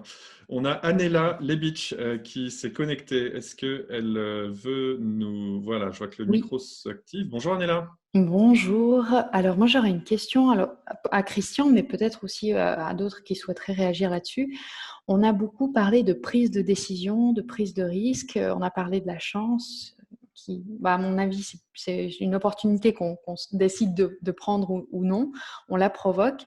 Mais du coup, moi, ma question, elle est plutôt sur, peut-être avec ce regard en arrière, quelles ont été l'importance des compétences, on va dire, plutôt théoriques, des compétences techniques, de savoir prendre des décisions d'un point de vue justement de ce que vous auriez appris de votre expérience, ou quelles ont été ces autres compétences desquelles on parle très peu, mais qui sont plutôt des compétences humaines qui viennent du terrain, qui sont des compétences où finalement on ne peut pas les apprendre sur les bancs de l'université, mais qui sont ces compétences de prise de décision, comme alors Diana parlait de l'intuition, mais on sait que cette expérience vient du terrain et de savoir suivre cette idée de collaborer avec les autres. Comment est-ce que vous voyez, vous, cette notion pour développer des compétences de prise de décision? Quel regard vous en avez aujourd'hui avec la capacité de prendre les bonnes décisions à l'époque? Bon, prendre les bonnes ou pas les bonnes, on ne sait pas à l'avance, hein, donc ça fait partie du jeu. C'est difficile à répondre parce qu'il n'y a rien d'écrit dans les manuels de management qu'on apprend à HEC qui aurait été très utile dans le cas précis, quoi. Donc, gestion de crise comme ça, moi je pense que ça se rattache plutôt aux valeurs fondamentales de la personne et de la culture d'entreprise, en fait. Donc, en l'occurrence, dans les valeurs personnelles, c'est l'indignation, ce sentiment d'injustice d'être jeté à la poubelle comme une merde, qui a généré une indignation et une force de refuser. Et sur le plan de la culture d'entreprise et de l'équipe, si vous avez maltraité vos équipes pendant des années, il n'y a aucune chance que lorsque vous les licenciez de manière collective, les mecs se remettent à bosser, hein. Oui. Donc, on récolte ce qu'on a semé. Donc, les gens avaient l'impression de se lever le matin, à tous les niveaux de l'entreprise d'ailleurs, hein, que ce soit de l'ouvrier qui prépare les commandes au directeur marketing, ils avaient l'impression de se lever le matin pour faire quelque chose qui était utile. Mais vous avez dit quelque chose de très intéressant qui était finalement tout ce que vous avez appris sur les bancs de HEC. Je ne sais pas si ça aurait été utile ou si ça a été utile dans ce cas-là. C'est vrai que moi, je transmets le marketing, la vente, la communication, et je parle souvent de cette notion de valeur. Vous avez donné cette piste à la fin en disant les valeurs, qu'est-ce qui m'a touchée, qu'est-ce qui m'a mis en rogne, qu'est-ce qui a fait que je me suis levée, que j'ai décidé d'y croire. Et c'est vrai que quand on transmet ça et quand on transmet cette expérience, ce qu'on nous répond souvent, oui, mais les valeurs, c'est un truc, c'est bien dans les livres de développement personnel, mais là, on est dans le business. Comment je prends des décisions? Et c'est vrai qu'on me renvoie souvent ça. Alors, j'ai ma manière d'y... C'est faux. Mais voilà, c'est pour ça que je voulais vous entendre là-dessus. C'est au centre de tout. Mais oui. C'est au centre de la gestion. C'est 1000 fois plus important que les process, quoi. Mais c'est intéressant d'ailleurs, Christian, je trouve que la crise actuelle nous donne un bel exemple de ça. C'est-à-dire que les gens qui ont fait attention à leurs fondamentaux, aujourd'hui, que vraiment c'est une situation exceptionnelle, s'en sortent beaucoup mieux que ceux qui n'ont pas préparé. Donc les valeurs, le truc, je pense, ce qui est difficile pour rebondir sur l'expérience d'Anela, c'est que moi j'ai aussi cette même expérience. Quand on en parle aux gens, ils ont l'impression que c'est un truc un peu quasi religieux, genre oui, un jour ça servira. Sauf que c'est comme tu l'as dit, Christian, dans la situation super difficile, d'un seul coup, le karma de ton entreprise, la réputation de ton entreprise, la motivation de ton équipe, qui sont peut-être tous des trucs qu'on peut mettre derrière des process, dans des fichiers Excel le reste du temps, d'un seul coup, ça devient le facteur. Je pense que c'est une énorme erreur de négliger ça. Mais c'est le mindset qu'on voit autour de nous beaucoup trop souvent. Et puis les valeurs, c'est pas un poster. Hein. Les valeurs, c'est pas un poster dans la salle de conf. Hein. Les valeurs, je vais donner un exemple, c'est quand quelqu'un du call center Le Shop, Muriel Zuffray, qui a travaillé 15 ans avec nous, m'appelle et me dit Christian, je comprends pas, le nouveau directeur logistique, qu'est-ce qu'il fait chez nous, quoi? Il n'a pas du tout nos valeurs. Pourquoi tu l'as engagé? Et puis il avait raison, quoi. 2 mois plus tard, je le licenciais parce que voilà, quoi, c'était pas du tout aligné. Donc voilà, ça c'est les valeurs. Je passe mon temps, mais je passe mon temps à accompagner mes clients. Chaque fois qu'il y a une relation qui ne fonctionne pas, c'est parce qu'on n'est pas aligné sur les valeurs.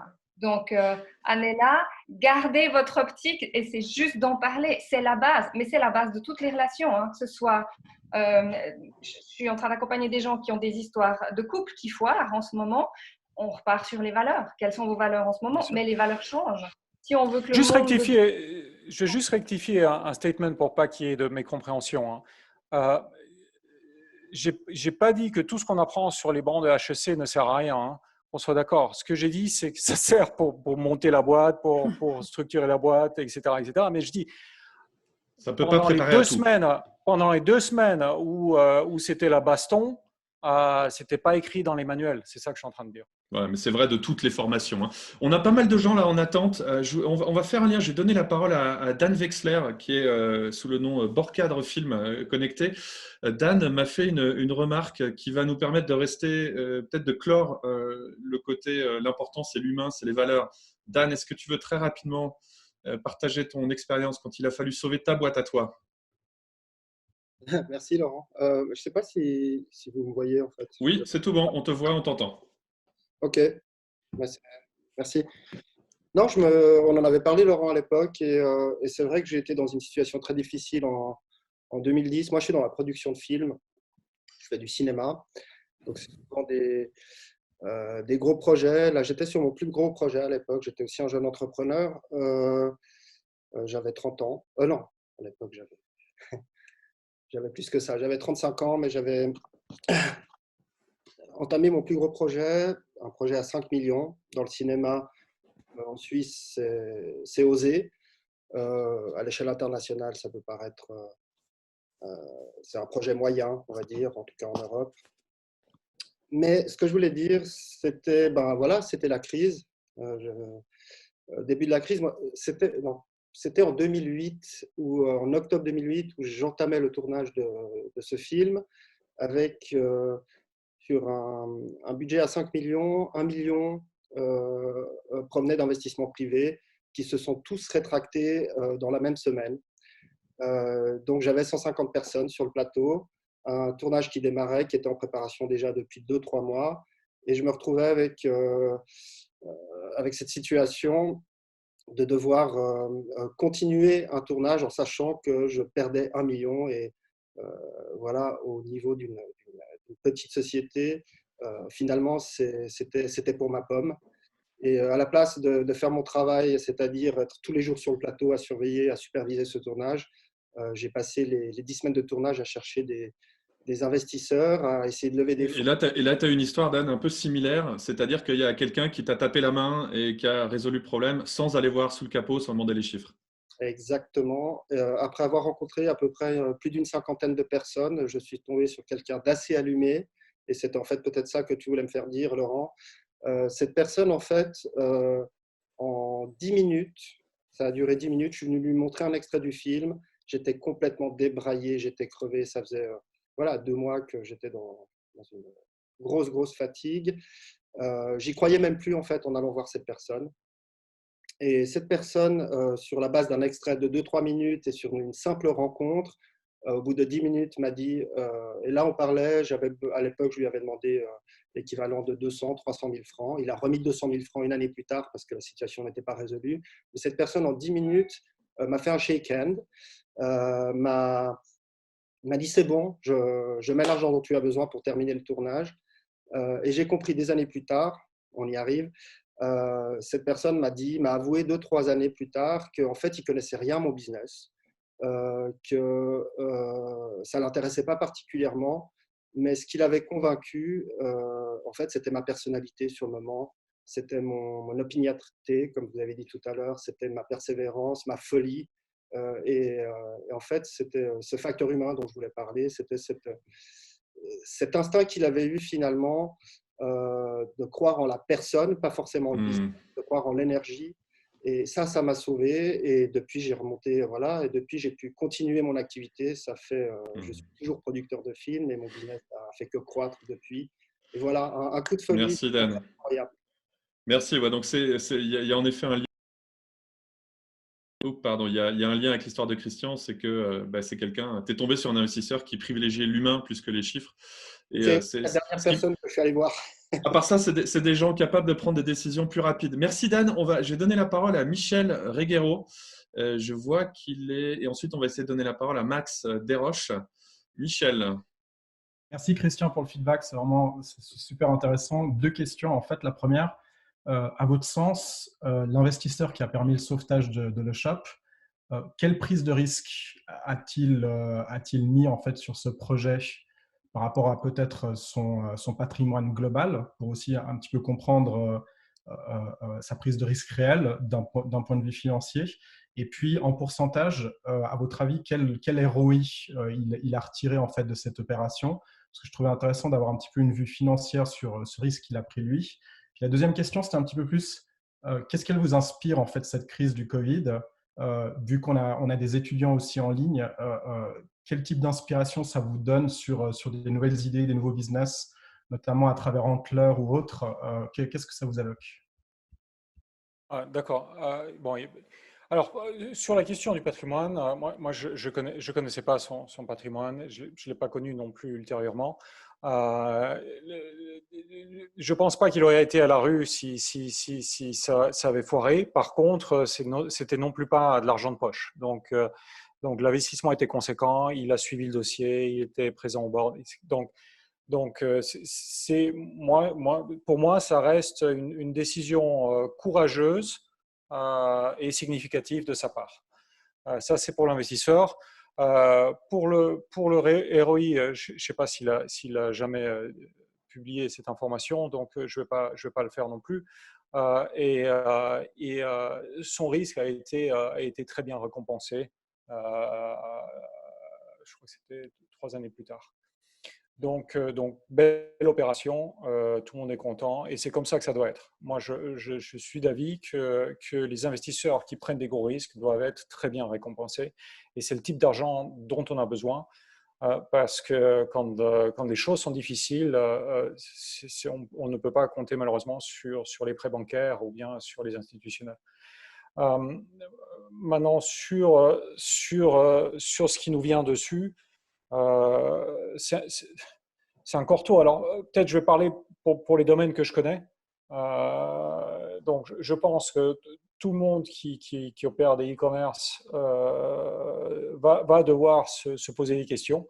En tout cas, pour ceux qui n'opèrent pas à un niveau de professionnalisme suffisant. Et ça, c'est probablement pour la plupart de ceux qui opèrent l'alimentaire. Il y aura, à mon avis, les chaînes de supermarchés devront se poser des questions parce qu'il n'y aura pas un retour on ne reviendra plus jamais au monde d'avant, ça c'est sûr. Donc les chaînes de supermarchés devront se poser la question de leurs assets, c'est-à-dire le réseau de supermarchés qu'ils ont à travers le monde, lesquels vont-ils être convertis en drive, lesquels vont être convertis en station de picking. Je veux dire, ils doivent maintenant se poser les questions qu'ils ont refusé de se poser depuis 20 ans, puisqu'ils étaient confortablement installés. Donc, je pense qu'il y a une chier de monde qui était confort, tranquille, qui va se faire pousser en bas le ravin et ça fera le ménage. Mais aujourd'hui, dans votre rôle chez McKinsey, par exemple, vos clients, c'est quoi la question numéro 1 à ce jour en fait? Ils vous interpellent sur quoi typiquement? Non, j'ai pas eu. C'est trop tôt. Pour l'instant, ils sont plutôt en train de sauver les meubles des business qu'ils ont existants, etc. Ils n'ont pas lancé des nouveaux projets. Donc, j'ai pas de réponse là-dessus. Maintenant, de l'extérieur, je sais très bien que, ils n'arrivent pas à répondre à la demande, 2, leur logistique est en train de péter de tous les bords, et puis 3, ils se disent pourquoi est-ce qu'on n'a pas construit de l'infrastructure, parce que maintenant on est bec dans l'eau, quoi. Et il faut savoir que dans ce genre de métier, pour le shop, Migros aussi a traîné les pieds, hein. Je veux dire, Migros n'a pas construit de capacité supplémentaire depuis que je suis parti. Donc, pour construire de la capacité supplémentaire, c'est-à-dire pour construire un nouveau dépôt et qui a des robots et de l'automatisation, etc., en Suisse, c'est 2 à 3 ans minimum. Donc, ils sont bec dans l'eau pour les 2 à 3 prochaines années. Ça, donc ça, il faut avoir une vision, investir à l'avance et monter de la capacité de production. Merci beaucoup, Michel, pour ta question. Je vois qu'il y a Malik qui revient. Je voulais donner la parole à Max Desroches, entrepreneur dans le tourisme de luxe. Il va nous en dire plus. Max, ta question, s'il te plaît. Bonjour Laurent, merci beaucoup et bonjour Christian. Je veux Bonjour pas Max. je veux pas limiter seulement à mon cas. C'est vrai que moi, avec mon épouse, on a ouvert une petite entreprise qui fait du réceptif donc en Suisse pour des touristes principalement américains de assez haut niveau. C'est du voyage très personnalisé. Donc, comme vous pouvez l'imaginer, on est impacté de plein fouet. Et en fait, je voulais juste revenir par rapport à ce que vous disiez tout à l'heure, vos clients à qui vous conseillez de réduire sur les activités essentielles et de se rabattre vraiment là-dessus en se déchargeant de toutes les autres activités. À notre niveau, alors bien sûr, on est simplement que tous les deux, c'est beaucoup plus petit. Donc, nous, il s'agirait plus de pivoter plutôt que se recentrer sur des activités. Il faut virer votre femme. Non, alors ce serait vraiment compliqué. Je peux pas virer la CEO.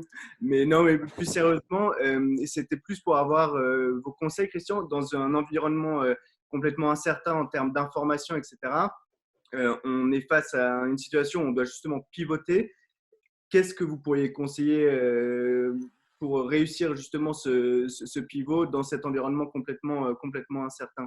Donc, c'est assez général. Ce n'est pas seulement par rapport au tourisme, etc. C'est vraiment plus général par rapport à cette notion de pivot.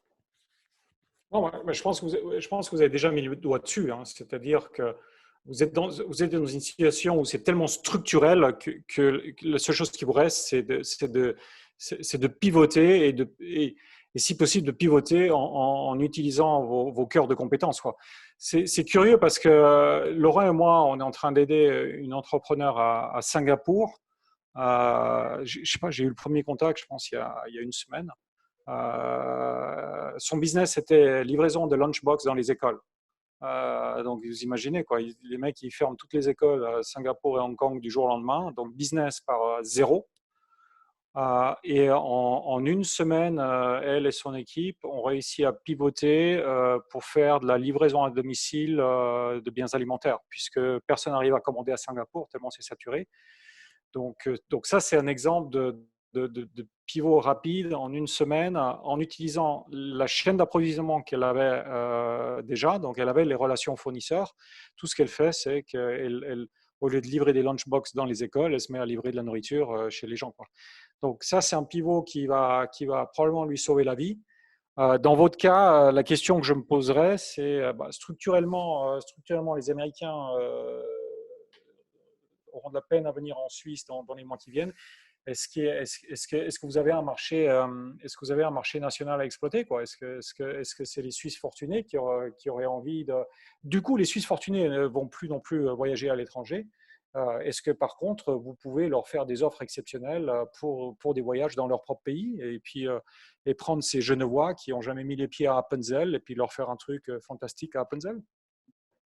Évidemment, on essaie de se concentrer du coup évidemment sur le marché domestique, vous avez tout à fait raison, mais c'est vrai que le rythme du pivot est difficile à donner. En fait, je ne sais pas si vous avez probablement déjà été confronté à ce type de situation où il faut prendre une situation rapide parce qu'on sait que la crise offre des opportunités, mais ça va être aussi first come, first serve.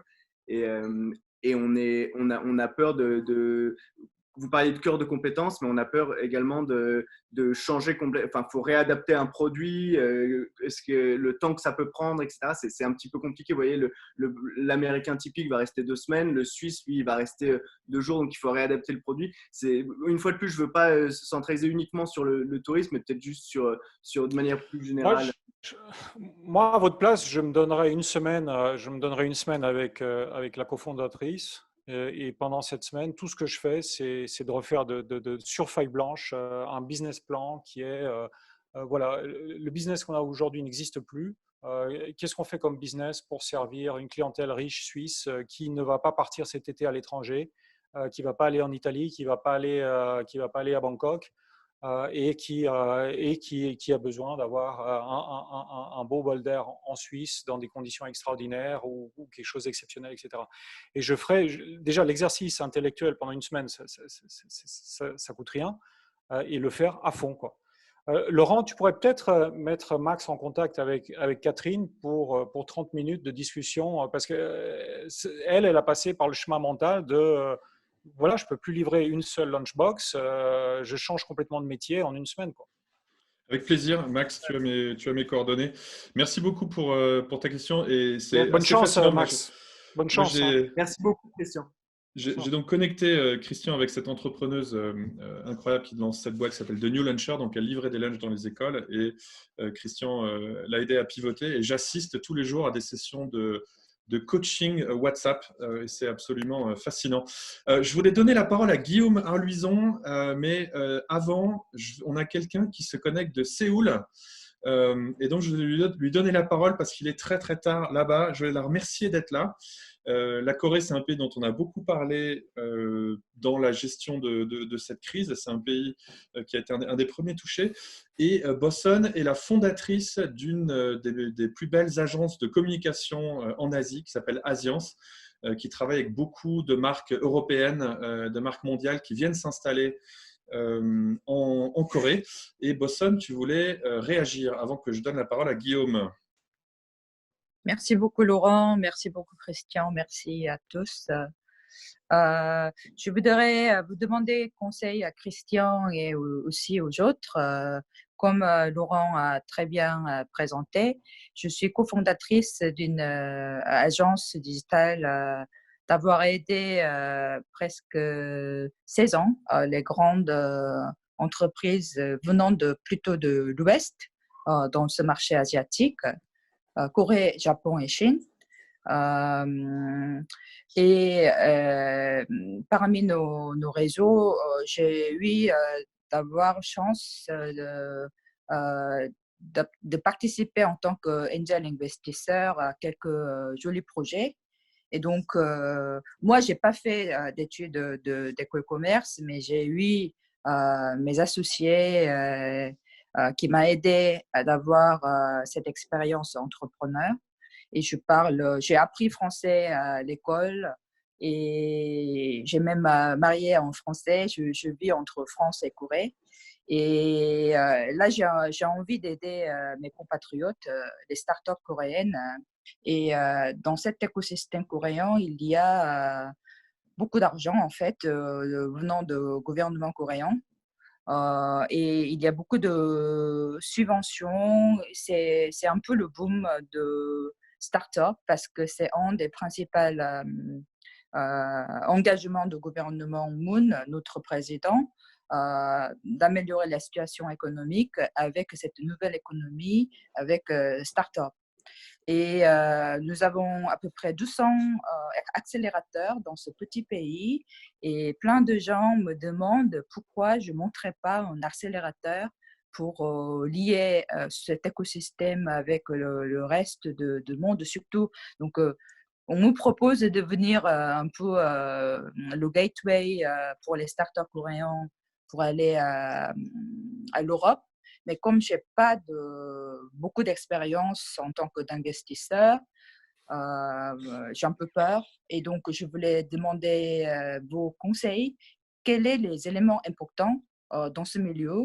Et si je voudrais tenter de monter un accélérateur avec notre expérience et réseau, avec qui je dois m'associer? Comment je dois partenaire pour y arriver? Est-ce que vous avez entendu? Est-ce que c'était clair? Oui, on a entendu Bosson et moi, j'aime bien ce genre de questions parce qu'on voit que c'est la 2e ou 3e question de gens qui se projettent dans l'après.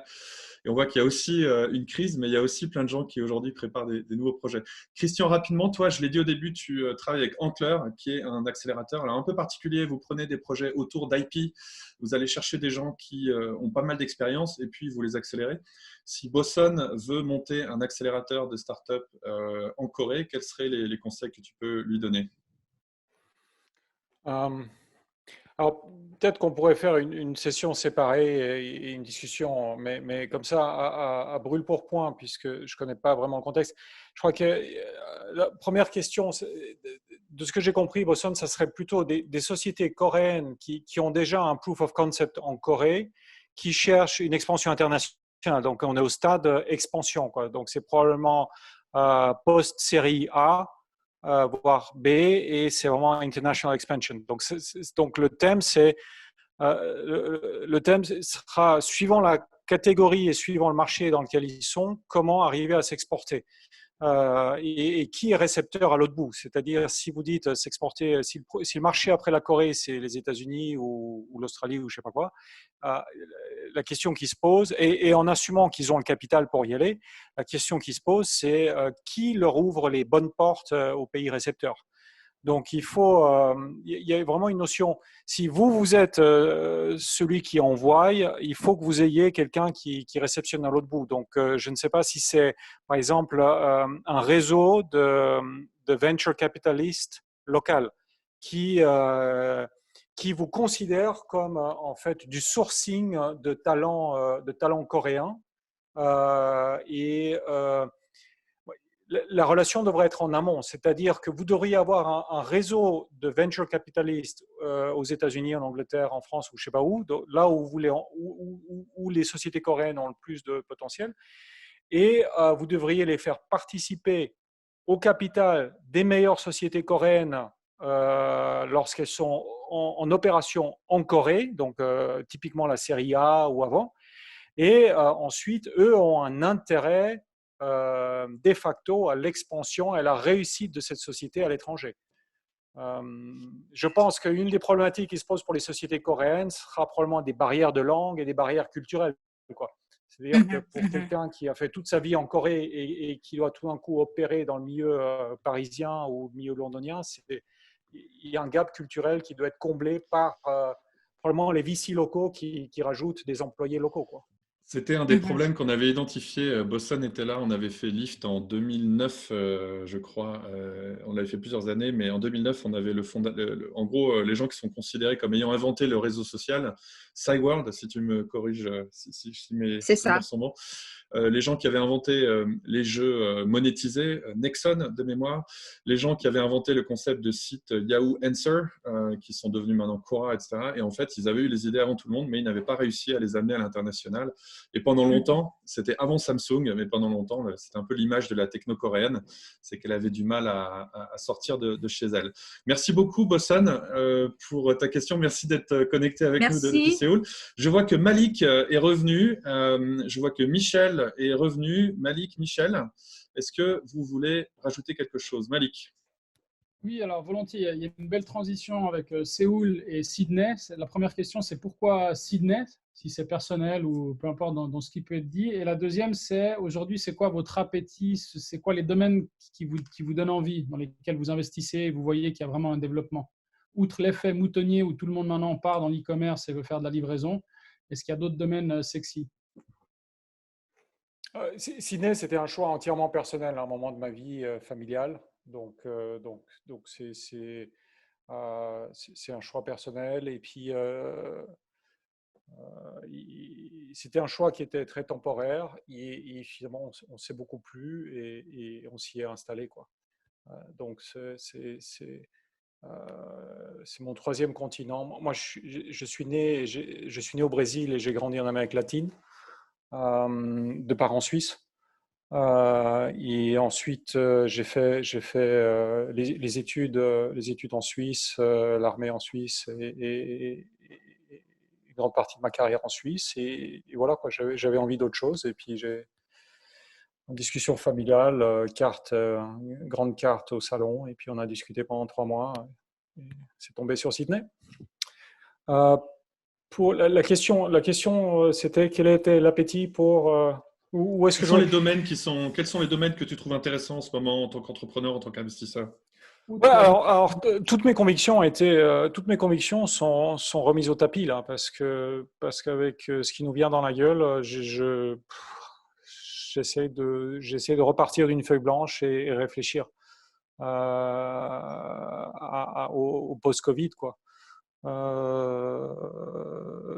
Si je regarde les investissements récents, c'était de l'intelligence artificielle, appliquée à la vidéo, parce que ça, c'est des modèles.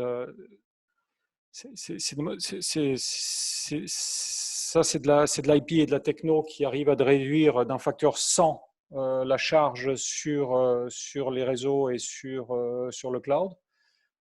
Donc ça, c'est de la tuyauterie, mais ça marche. Après, je me suis intéressé à la gig economy, donc un système d'assurance super flexible, conclu en 5 minutes sur téléphone portable pour de l'assurance à la semaine pour tous les livreurs Uber, tout ce qui est gig economy, qui n'est pas assuré, sous-assuré, mal assuré. Ils peuvent s'assurer pour $9 par semaine et avoir accident, responsabilité civile et perte de gain. Donc ça, c'est intéressant. Du factoring pour des petites sociétés. Qu'est-ce que j'ai regardé d'autre d'intéressant? En termes de continent, en termes de géographie, Christian, selon toi, qui va ressortir par le haut, par le bas de cette crise? Je pense qu'il y a des opportunités sur tous les continents. Hein. Donc, je fais pas de write-off sur des continents, quoi. Non. Non. Par contre, il y a ce que je vois, c'est qu'il y a des marchés émergents où la pénibilité d'avoir du succès est inférieure que sur le marché suisse, quoi. Des investissements, par exemple, l'Indonésie, quoi. L'Indonésie, il suffit d'avoir une idée moyenne importée d'un pays développé et de l'exécuter correctement en Indonésie et vous avez 300 millions de consommateurs. Donc, le threshold de réussite pour faire une boîte qui vaut 1 milliard est largement plus bas, quoi. On a encore 35 personnes connectées, c'est vraiment super. Merci beaucoup à tous. Quelques secondes, on va prendre ensuite la question de Reda qui est connectée. Juste avant, je voulais vous lire une réaction, une question, une réaction de Guillaume Arluison qui dit « En période de crise, il me semble que les personnes… » Salut Guillaume, il nous écoute. En période de crise, il me semble que les personnes qui ont du caractère et de la personnalité, en plus de leur leadership, sont ceux qui n'ont pas peur d'affirmer leur vision, de prendre des risques, voire d'être grande gueule, sont mis en avant, alors que les technocrates, les processeurs, les assurances qualité normatives sont un peu plus passés au second plan. Voilà, peut-être c'est une vision qui dit c'est bien d'avoir du cran et de prendre des risques. Et peut-être que les crises, je crois que ce que veut dire Guillaume, c'est que les crises peut-être rendent ça un peu plus extrême et séparent les deux de façon un peu plus extrême. Il y avait une question rapide avant qu'on passe à Reda. Une question rapide qui était par écrit de Caroline Thévenat. Bonjour, qu'en est-il des personnes qui cherchent du travail actuellement? Devrions-nous également repenser notre stratégie de recherche, tout comme les entreprises repensent leur stratégie? C'est pour qui? C'est pour moi, ça?